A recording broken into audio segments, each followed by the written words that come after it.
Hi guys, আমি রৌনক চলে এসেছি আবার একটা নতুন ভিডিও নিয়ে।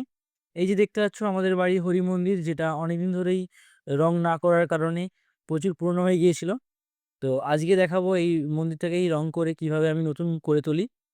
তো চলো শুরু করা যাক।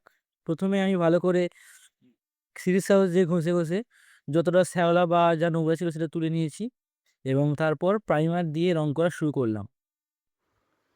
প্রাইমার করার একটাই উদ্দেশ্য, কারণ প্রাইমার করলে যে কোনো রং এর উপর খুব সুন্দরভাবে ফুটে ওঠে। তাই প্রথমে প্রাইমার করে নিচ্ছি এবং তারপর একে একে বাকি সব রঙগুলো করব। এই মন্দিরটি আমার জন্মের অনেক আগের মন্দির, আর প্রায় ৩-৪ বছর ছাড়া ছাড়াই এই মন্দিরটি নতুন করে রং করা হয়।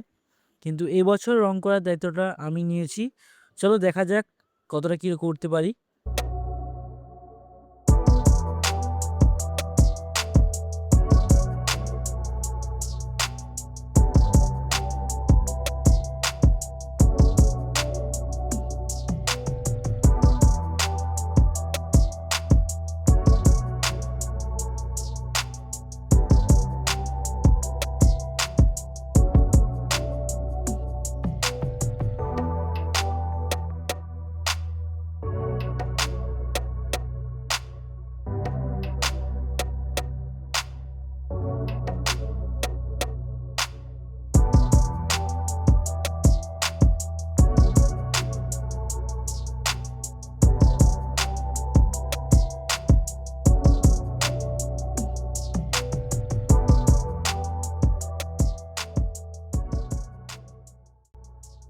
আমার মন্দির রং করার কাজ সম্পূর্ণ হয়ে গিয়েছে।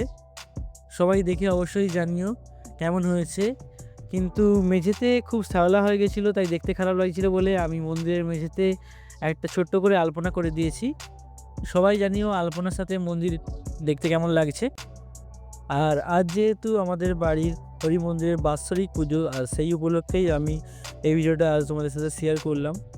সবাই অবশ্যই জানিও ভিডিওটা কেমন হয়েছে, এবং লাইক, কমেন্ট ও শেয়ার করে আমার পাশে থেকো এরকম নতুন নতুন কাজ আরও দেখার জন্য।